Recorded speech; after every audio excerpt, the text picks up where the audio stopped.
അറിയോ ബഗ്ദാദിലെ ഒരു ഖാദിയാർ നബി തങ്ങളെ സ്ഥിരമായി സ്വപ്നം കാണുന്നയാളാണ്. ഒരു ദിവസം റസൂലുള്ളാഹിനെ സ്വപ്നം കാണുമ്പോ നബി തങ്ങളെ മുഖമതാ വിവർണമായിട്ട് കാണുകയോ. വിവർണമായ മുഖം കണ്ടപ്പോ നബിയോട് ഖാദിയാർ ചോദിച്ചു, നബിയെ ഇങ്ങനെയല്ലല്ലോ നിങ്ങളെ കണ്ടിരുന്നതോ, എന്തേ നിങ്ങൾക്ക് പറ്റിയത്? മാലി അറാക മുതഗയ്യിറല്ലൗനി, മുഖത്തിന് വല്ലാത്ത ഒരു പകർച്ച കാണുന്നുവല്ലോ. ഇതങ്ങ് കേട്ടപ്പോ റസൂലുള്ളാഹി പറഞ്ഞു, ഓ മനുഷ്യ, ഇന്നത്തെ രാത്രിയില് എന്റെ സമുദായത്തിൽ 1700 പേര് മരണപ്പെട്ടിട്ടുണ്ട്. പക്ഷേ മാത്തഫിഹാ 1700 ആദമിൻ മിൻഹാ ഇത്നാനി മാതാ അലൽ ഈമാൻ. 1700 പേര് മരിച്ചിട്ട് 2 ആളെ ഈമാനോടുകൂടെ മരിച്ചിട്ടുള്ളൂ. വൽ ബാക്കി അലാ ഗൈറിൽ ഈമാൻ, മറ്റുള്ളവരല്ല ഈമാനില്ലാതെ മരണപ്പെട്ടു പോയവരാണ്. ഉടനെ ഖാദിയാർക്കും വിഷമം വന്നുപോയി. റസൂലുള്ളാഹിനോട് ചോദിച്ചു, നബിയേ നിങ്ങളെ സമുദായത്തില് പെറ്റുപറ്റിയ ആളുകള്, മോശം വന്ന ആളുകള്, തമ്മാടിത്തരം ചെയ്തു കൂട്ടിയ ആളുകള് മരിക്കുന്ന നേരത്ത് ഈമാനില്ലാതെ മരിക്കുന്നതിലുള്ള സംരക്ഷണം ലഭിക്കാൻ അവരെന്ത് ചെയ്യണം നബിയേ? നമ്മളെ കണ്ടുകൊണ്ടൊരു ചോദ്യമല്ലയോ അത്, എന്നെയും നിങ്ങളെയും മുന്നേ കണ്ടുകൊണ്ടല്ലയോ ആ ചോദ്യം? നമ്മളെ റസൂലുള്ളാഹിന്റെ സമുദായമാണ്. പക്ഷേ ചെയ്യാൻ പാടില്ലാത്തത് പലതോ ഞാനും നിങ്ങളും ചെയ്തുവല്ലോ. ഇങ്ങനെ തെറ്റുപറ്റിയ ആളുകളെ ഈമാനിന്റെ സലാമത്തിന് വേണ്ടി എന്താണ് നബിയെ അവർ ചെയ്യേണ്ടത്? ഇതും കൂടെ പറഞ്ഞിട്ട് ഞാനൊന്ന് നിർത്തിക്കോട്ടെ. റസൂലുള്ളാഹി തങ്ങൾ ഉടനെ തന്നെ പറഞ്ഞു, ഖുദ്ഹാദി സ്വൈബതലി ഉമ്മതി, ഒരു എഴുത്ത് കൊടുക്കുകയാണ്. ആ എഴുത്ത് കൊടുത്തിട്ട് ഖാദിയാരോട് പറഞ്ഞു, ഇത് കുറിച്ചോ, ഇത് എന്റെ സമുദായത്തിന് നിങ്ങൾ കൊടുക്കണം. ഈ എഴുതിയത് ഒരു ദിവസം ഓരോ ദിവസം ഓരോ തവണ ഒരാൾ ചൊല്ലുകയാണെങ്കിൽ, അല്ലെങ്കിൽ ചൊല്ലുന്നത് കേൾക്കുകയാണെങ്കിൽ, ചൊല്ലാനും എഴുതാനും വായിക്കാനും അറിയാത്തയാള് ഇത് എഴുതി വെച്ചത് അവന്റെ പോക്കറ്റില് സൂക്ഷിച്ചുകൊണ്ട് നടക്കുകയാണെങ്കിൽ, അല്ലാഹുവിന്റെ റസൂൽ പറയുന്ന യമൂതൂന അലൽ ഈമാൻ, അവർ ഈമാനോടുകൂടെ മരിക്കുക തന്നെ ചെയ്യും.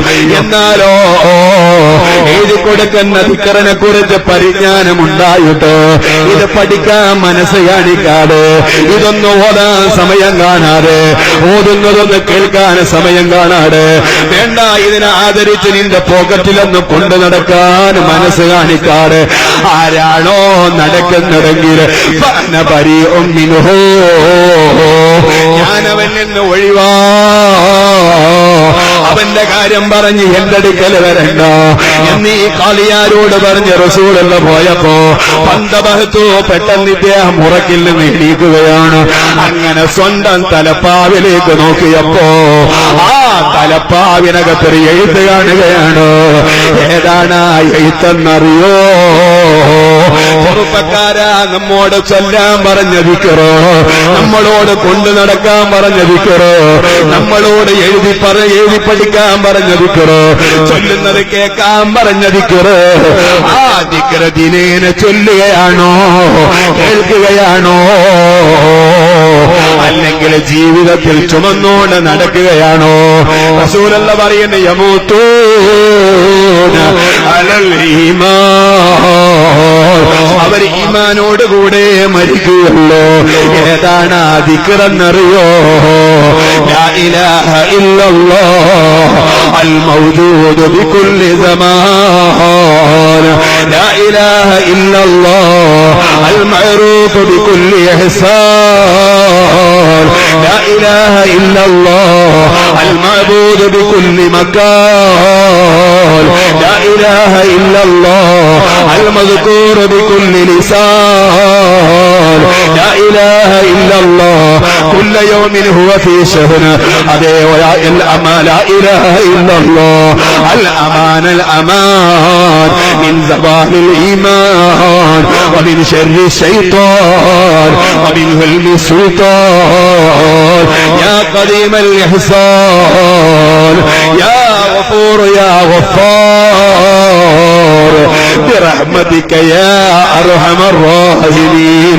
ദിവസം ചൊല്ലാൻ പതിവാക്കുക, ചൊല്ലി പതിവാക്കുക. ചൊല്ലാൻ കഴിയാത്തവൻ കേട്ട് പതിവാക്കുക. രണ്ടിനും കഴിയാത്തവനാങ്കിൽ എഴുതിയിട്ട് പോക്കറ്റ് സൂക്ഷിക്കുക. യമൂതൂന അലൽ ഈമാൻ, ഈമാനോടുകൂടെ മരിക്കാൻ അവസരം കിട്ടുകയുള്ളൂ. ഹബീബ് മുഹമ്മദുർ റസൂലുള്ളാഹി നബി തങ്ങൾ പറഞ്ഞതാണ്. ഇത് ഞാനിങ്ങനെ പറയുമ്പോ സാധാരണക്കാരായ നിങ്ങൾ വിചാരിക്കും മുസ്ലിയാരെ നിങ്ങളിങ്ങനെ അങ്ങ് വയല് പറഞ്ഞാൽ ഇതെല്ലാം പെട്ടെന്ന് എങ്ങനെയാ ഉൾക്കൊള്ളാൻ കഴിയാ, ഇതെല്ലാം എങ്ങനെയാ കാണാതെ പഠിക്കാൻ കഴിയാ. വിഷമിക്കണ്ട, ഒരു കോപ്പി ഞാൻ നമ്മുടെ സംഘാടകരെ കയ്യിൽ കൊടുക്കും. അവർ കോപ്പി നിങ്ങൾക്ക് എടുത്തു തരട്ടെ. നിങ്ങളെ കൊണ്ട് കഴിയുന്ന സംഭാവനകളോ അതിന്റെ പേര് കൊടുത്താലും ഇല്ലെങ്കിലും ശരി, അതേ ഓരോ കോപ്പിയും നിങ്ങളെ കൈവശം കിട്ടണോ. അല്ലാഹു തആല അതിന് തൗഫീഖ് നൽകുമാറാകട്ടെ.